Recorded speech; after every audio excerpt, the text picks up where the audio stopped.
How do we use AI without letting the robots take over? I was put on this earth to create connections, not content. The purpose of my business is to help other service-based business owners create deeper connections with their clients through podcasts and other content that we create from their podcast. I'm Jen Eads, the head broad in charge at the Brassy Broadcasting Company. I've been working in podcasting since 2013, so I've seen the art of podcasting evolve and grow. And yes, I think podcasting is an art. And nothing has come along to change podcasting like AI, artificial intelligence. I'm fascinated and freaked out by AI all at the same time. And if you're listening to this episode, I have a little hunch that you might feel the same way. I'm looking for balance. How and where can we integrate AI into our creative workflow without losing ourselves and our humanity in the process? You know, that thing that actually creates connection to another person. Where can AI help us improve our work? Which tasks does it make sense to have it do for us? Where is that line where we lose ourselves in the process? The more we train AI to sound like us, does that line move or does it start to disappear? These are some of the big questions that I'm looking to answer for myself. And as a podcaster, it only made sense to turn my quest for answers into this limited podcast series and share it with you. Carol Cox was at the top of my guest list for this series because she is a podcaster and speaker. She's the founder and CEO of Speaking Your Brand. And to say that Carol is enthusiastic about AI would be a massive understatement. There were a few things that really stood out to me in our conversation that you should listen for. The first is where and how Carol uses AI in her speaking proposal process and in her podcasting workflow. The second thing is how she's used AI to get more out of her back catalog of over 400 podcast episodes. This was really my big takeaway from the episode. And then we also talk about how to keep the heart and humanity in your content, even when you're using AI in the process. Friend, you are in for a treat. So let's get to it. Carol Cox is founder and CEO of Speaking Your Brand, a coaching and training company that works with mission-driven organizations, executives, and entrepreneurs to elevate their communication, public speaking, and thought leadership. She is also host of the Speaking Your Brand podcast, which I highly recommend. And I've attended some of Carol's virtual workshops on speaking. And friends, she is the real deal. We are going to talk about where AI fits into podcasting and speaking and how we can use it to enhance our work and make our lives easier while also navigating some of those pitfalls and ethical concerns that come up. And most importantly, how to keep the humanity in the heart and the connection that we're trying to create. So Carol, welcome to the Brassy Broadcast. Thank you, Jen. I am so excited to be here. I know we have known each other for a number of years, mostly through email communication. I know you've listened to the podcast and you're so kind. You send me email once in a while about a particular episode. And so I am so excited to be here on your podcast. Well, thanks for joining today. And so the first question is, how would you describe your relationship with AI? Okay, so I would say I'm an evangelist. So I love AI. I asked this question in some of my workshops where I asked the attendees on a scale of 1 to 10.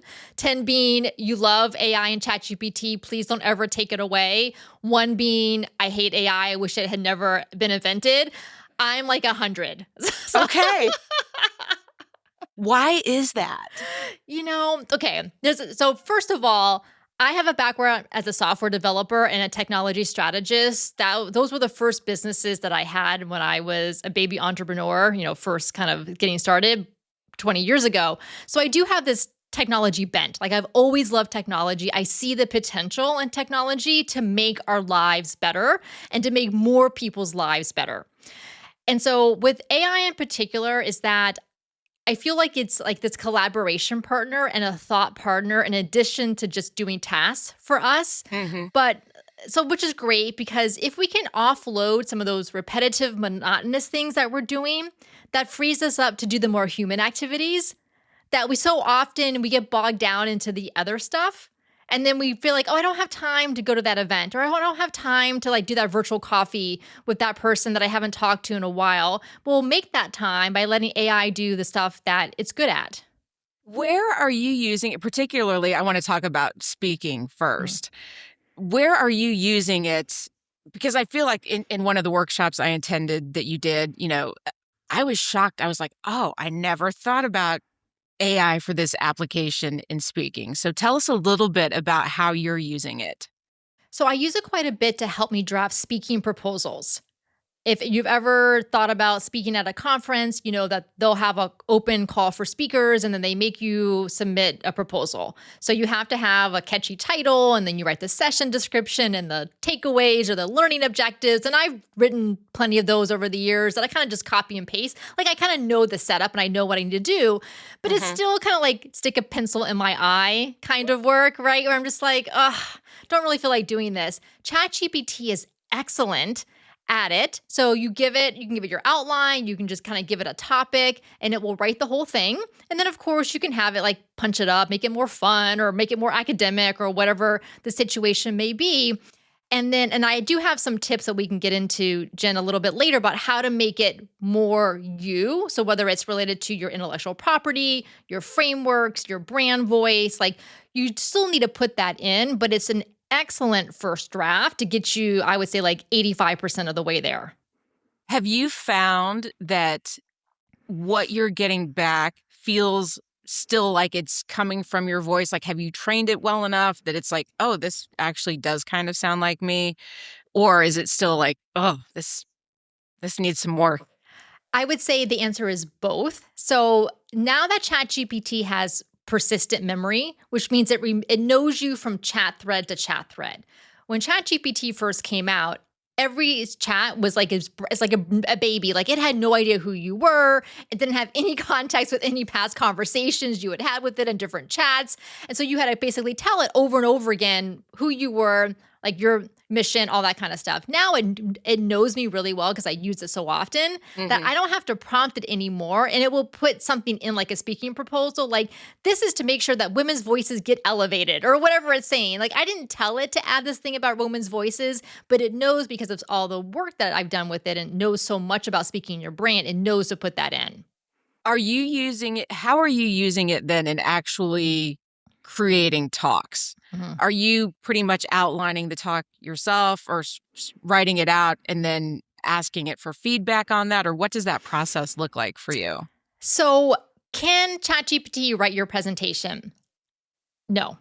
And you might be like, well, of course, Carol's saying that, but really, can it write an outline of a presentation? Yes. I have had it do this, but it's so formulaic. And it's so even if you put in your brand voice, like it's beyond that because it does what a typical kind of workshop does, like 5-minute welcome, 15-minute for this section, 15 minutes for this section, which is honestly boring. And you're not going to be a very compelling speaker if you use that as the outline for your presentation or your workshop. So here at Speaking Your Brand, we have a framework that we've developed over working with hundreds of clients over the years called the Signature Talk Canvas Framework. And it's based on the best of human behavior, marketing techniques, all of that. And it takes your audience on a journey, but you have to set things up for the audience. And that's what our framework does. But ChatGPT does not do that out of the box. Like you can train it to do it. You can give it our framework and say, can you write it based on this? But you have to give it that extra information. What concerns, if any, do you have about putting your intellectual property into ChatGPT to have it help you with your speaking? So personally, as far as I'm concerned with Speaking Your Brand, I don't have any because ChatGPT already knew who Speaking Your Brand was when it launched because I had already had hundreds of podcast episodes out there that, of course, OpenAI basically sucked up the entire internet to train ChatGPT. So it had all that publicly available knowledge about me. And I give away so much on my podcast. Like what I just talked about with the Signature Talk Canvas framework, there's an episode where I talk through the whole thing. So it's all out there and I want it to be out there. It's not secret. Right. So I am personally fine. Now, obviously, if you're working with clients and they have sensitive information, check with your clients. Obviously, if you're working with, confidential information, you don't necessarily want to use that. But as far as things like frameworks that you teach on or frameworks that you may have talked about somewhere on the internet or written a book about, you can assume that AI has it. Yeah. Which is kind of freaky. I'm in that spot of it's kind of cool, but it kind of weirds me out. Right. Yeah. Well, also there's this whole thing about creators not having been compensated for their work being used for training data, whether it's authors of books, musicians with songs, all of my podcast content. Like I wasn't compensated by OpenAI for it to use it. Right. Yeah. It's such I have lots of big feelings about it. We'll just leave it at that for today. Do you also then use it, say you've got your outline and kind of the bones of your presentation done, then are you still using it at that point, like getting feedback, or what does that look like in your creation process? So what I find is ChatGPT is really helpful with, once I have the whole Signature Talk, the presentation mapped out, is finding some like audience activities. So, it's always a good idea to include activities for the audience to do, whether it's, they pair up or they do a general activity all together, whether it's virtual or in person. So I'll ask ChatGPT, I'll give it the outline and say, what are some fun audience activities or icebreakers? And it is excellent at coming up with that. Yes, I did a workshop last summer about personal branding. It was an in-person workshop, and ChatGPT had the idea to create a bingo game as an icebreaker where, so I printed out the bingo cards and it had like different things like related to personal branding, find someone who's been a guest on a podcast or find someone who's had an article written about them. But that idea for the bingo game came from ChatGPT. Fascinating. So I know that you work with a lot of speakers. What are some of the pitfalls or the mistakes that you're seeing? I'm like, Carol, I've got this talk that AI helped me with. What are you seeing that you're like, let's maybe rethink this? Yeah, and this does happen, is that you could give that outline to any speaker and anyone could give it. Oh, yeah. And that's where AI has missed the mark. Mm-hmm. Because if anyone could give your talk, number one, why are you there? And number two, then why are people going to hire you or bring you in if you're not differentiating yourself? So that's why you have to include stories, your personal stories, client examples, but you also have to include your own kind of big idea, like your process, your framework, your intellectual property. Like, what is it? If you're talking about, like the top online marketing techniques, I could Google that. I could ChatGPT that. Like, I want to know, what have you seen that's worked?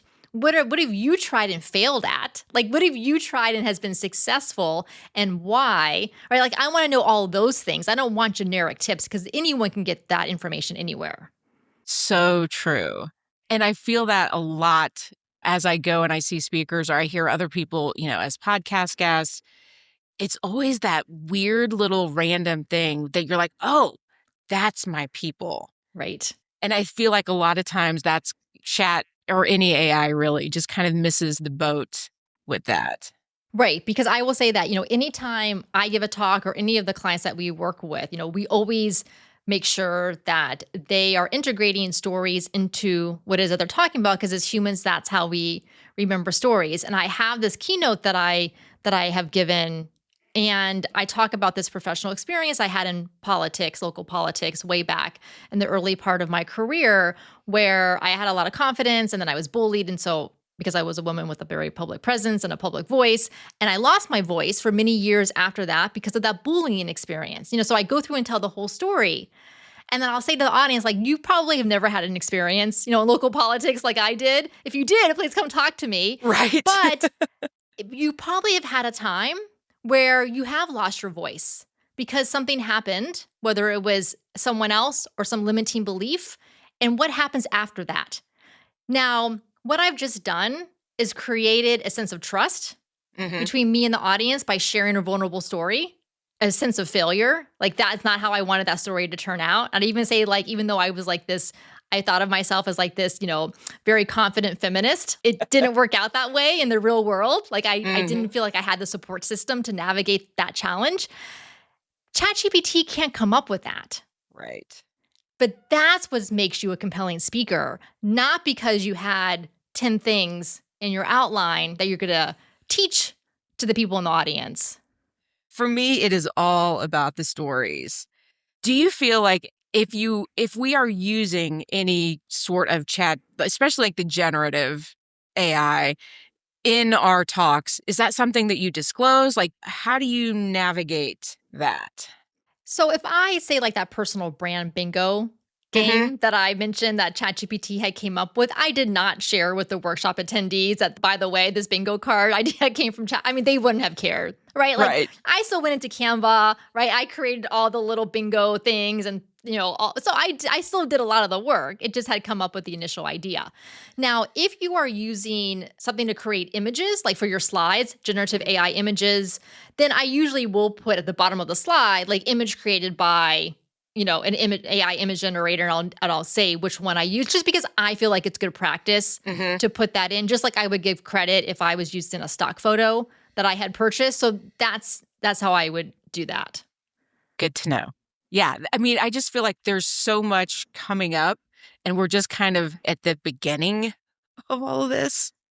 And I think it's going to be really fun to see where it goes. But also, like, what do we need to be aware of as speakers? And then also, as podcasters too. How are you using AI in your podcasting workflow? Okay, so a lot. And so I have over 400 episodes of my podcast. I've been doing it for 8 years.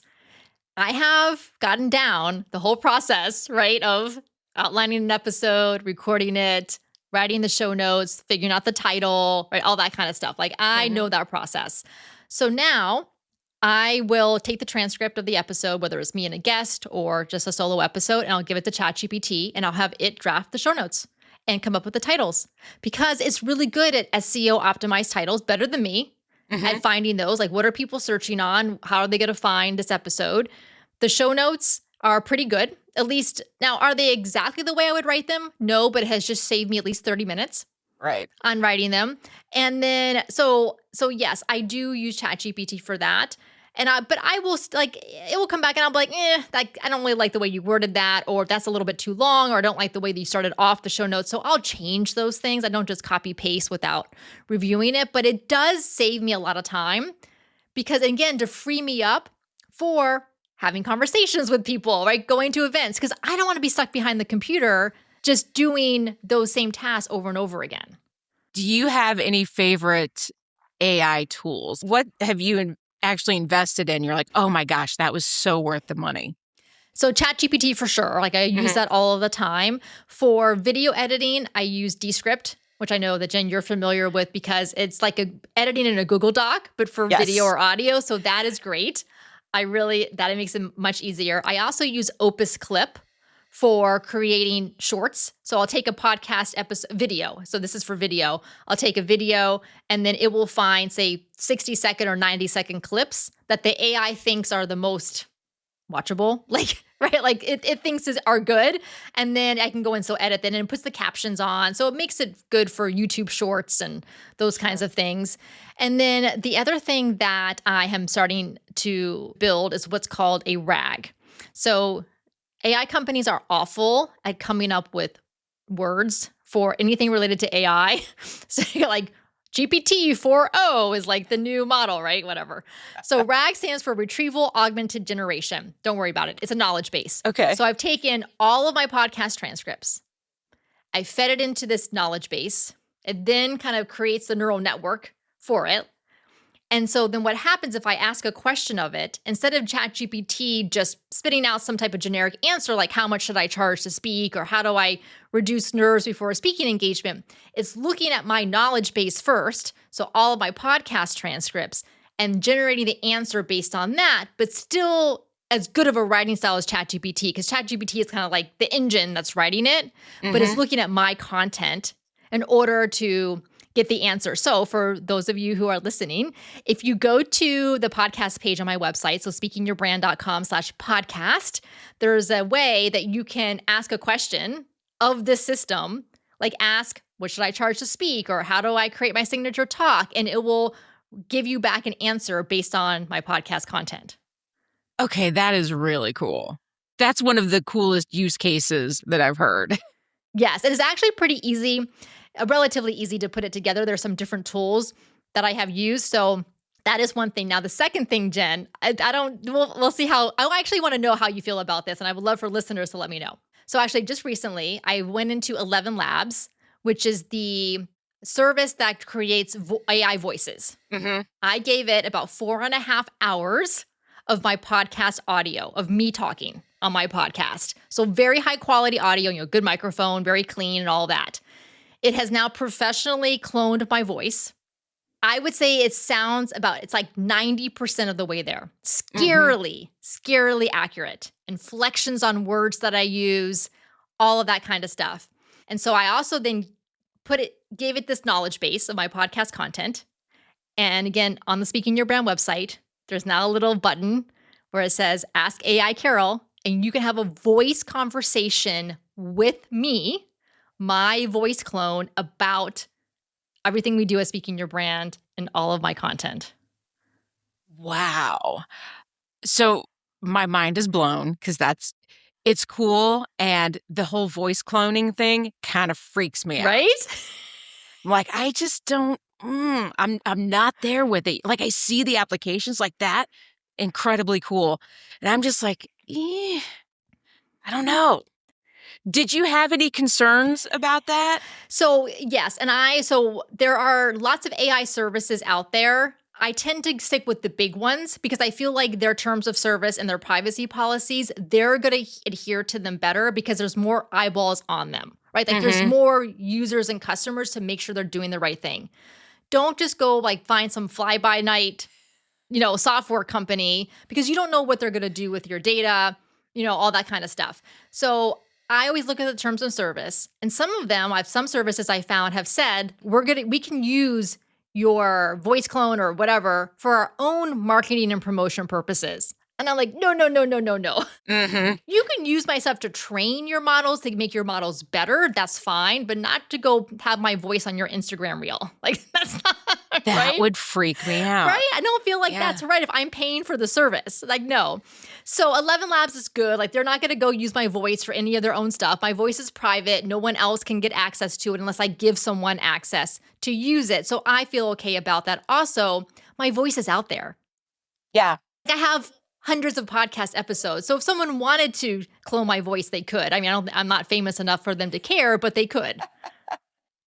Well, who knows? After this episode, you might be. Yes, this one's going to go viral. This is it. This is the one. Is this real Carol or AI Carol talking right now? I'll never tell. You won't be able to tell. That's right. You had something that you were going to say earlier, and then before I remembered my question. So I always like to think about like, what are those repetitive, regular tasks that you do that can be automated? And finding ways to do that. And then I think about how to use AI to better understand your own content or your own marketing. So the other thing I've done is given like my podcast content to an AI tool and said, like, where are my gaps? What have I not addressed on my podcast? And it has found some gaps that I was surprised about because I just hadn't thought about it. So that can be good. Then I also think about what are activities that I'm not doing, but should be doing that would be beneficial, but I just don't have the time. For example, every time someone signs up for my email list on ConvertKit, I always have the intention of going to look them up on LinkedIn and connecting with them. Because they've subscribed to my email newsletter, I want to reach out and kind of make that personal connection. Let's be real, it does not happen. I don't find the time to do that. So I've set up an automation where once someone subscribes, then I use perplexity.ai in an automation workflow where we'll go and find their LinkedIn profile based on their name. If it's a common name, it's kind of hit or miss if they find the right profile, but it does a pretty good job. Reads their profile, provides a summary, and then identifies what would be good speaking topics for that person based on what they do, and then writes a little personalized LinkedIn message to them based on their profile, and then puts this all into an Airtable spreadsheet. And then I go and look at the message. I don't just copy paste it at all, but at least it gives me an idea like, oh, this person has a background in this, or this person does this in this particular industry. And then I reach out to them. That's really cool. Mm-hmm. Another AI that had no idea that that was something that could be done. It's amazing. And then, this is the thing, Jen. I think this is the benefit of people who have a technology background is like we are always used to thinking about how to automate things or ways to scale. But for everyone listening, whether you're a podcaster or a business owner, next time you sit down to do the next thing, whatever that next thing is, always think, is there a way that I could use AI to either automate this or to personalize this or to streamline this or to brainstorm with AI to do it? Because I think once you stop and start asking yourself those questions, you'll realize how many incredible opportunities there are to make what you do easier, but also just much, not only more efficient, but just much more actually creative and personalized. What's the one thing that you want somebody listening to this that maybe they're like kind of freaked out by AI or they just haven't really jumped into it yet? What's the one thing that you want to encourage them to try or to be open to? Yeah, well, it is like a matter of having curiosity to wanting to see what's possible. So obviously ChatGPT is the most well-known. It's, it's really good at what it does with writing and kind of analysis and brainstorming.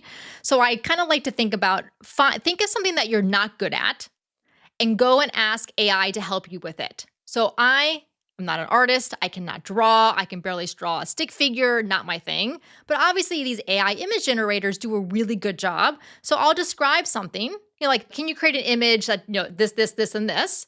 And then it will create an image for me. And I'm like, oh, that's really cool because I can't do that. Okay, so that's number one use case. The second use case is to think of something that you're pretty good at, but you just don't enjoy doing. Like for me, it's writing those speaking proposals. I can do them, but I don't really like to spend my time on them. So let me see how ChatGPT can help me with that. How good of a job does it do? So that's another second use case. The third use case, and this is where I think people are the most resistant, is go have ChatGPT or whatever AI tool makes sense, help you with something that you already believe and you are excellent at and you enjoy doing, and see how it can help you or not do what you already love doing better. Okay, I'm going to try that one. So Jen, what would that be for you? It would probably be something podcast related. Which part of the podcasting do you like to do the most? This part, just the fun, the talking. Okay, so clone your voice, and then my AI voice and your AI voice can have our conversation together. Oh my God, we should totally do that sometime. If I can get myself past the of cloning my voice, we will do that. But I got some work to do. All right, so maybe you could have AI help you identify new guests. Yes. Right? Based on maybe go through LinkedIn profiles and identify potential guests or... Oh, I think that's a fantastic idea because that's one of the things that seems to hold clients up particularly is I got to get guests. I've got an episode I've got to record next week and I have no guest. Mm-hmm. So yeah, I love that idea. Friends, we have some homework to do. We've got assignments and I want to hear back from you too. So if you are listening to this and you've tried one of these exercises, DM us on LinkedIn. Let us know how it worked, what you learned, what you figured out. I'm super curious about that. Me too. Yes, definitely. Please reach out to me on LinkedIn because remember that scale of 1 to 10 that I mentioned in the beginning where are you? And I'm at 100. I would love for at least for you to get above a 5 or a 6. Definitely. That is a phenomenal goal. So Carol, where can people connect with you and find out more and follow your adventures in AI? Yes. So obviously listen to the Speaking Your Brand podcast. If you already enjoy listening to podcasts, just hop on over there. Lots of different episodes related to public speaking, thought leadership, personal branding, some episodes on AI as well. And then I do have a guide to getting ChatGPT to understand your brand voice better so that you can get better output from what you're working on, whether it's email newsletters, speaking proposals, even outlines for some of your presentations, but you want it to sound like you and be more of what you do. And that is at speakingyourbrand.com/chatgpt. So speakingyourbrand.com/chatgpt. And then you can get that download, that free download. And while you're there, you can see that little voice activated assistant, and you can talk to AI Carol. Okay, I am going to try that. And I'm going to report back at the end of this episode how that experience was. I'm really curious about that. Well, please do. Also, Jen, let me know, because because I just launched this as a time of recording. I just launched it today. So I haven't had, I'm trying to find people to like go and test it and stuff. So yes, please let me know. Oh, most definitely. Well, Carol, thank you so much for joining me today. Well, thank you, Jen. This was fun. I really enjoyed it. Are you willing to clone your voice? What is the AI line that you are not willing to cross? DM me on LinkedIn or Instagram and let me know. I'll have links to connect with me in the episode description. I did go have a chat with AI Carol, and it was cool. Now, AI Carol didn't sound exactly like Carol, but she was pretty darn close. You can go chat with AI Carol at speakingyourbrand.com. Like I said in the intro, my big takeaway from our conversation was how Carol's using RAG. That's Retrieval Automated Generation. She's using this AI to create a knowledge base from her library of podcast episodes to power AI Carol. Where are you excited to use AI in your podcasting or speaking process after listening to this episode? DM me. Let me know. I've been experimenting more with Cast Magic this past week to help me write show notes, as well as the intros, outros, and blog posts for my podcast episodes. I'm refining prompts and working to train it to sound more like me. I didn't like what it wrote for the intro and outro for this episode, so friends, this is all me in your intro and outro. I will use Cast Magic to give me the timestamps, which I will then double check for accuracy. And I'm going to use ChatGPT to generate the cover art image for this episode. So that's a couple ways I'm using AI in my podcasting process this week. Thanks for tuning in. Now get out in the world and do some good.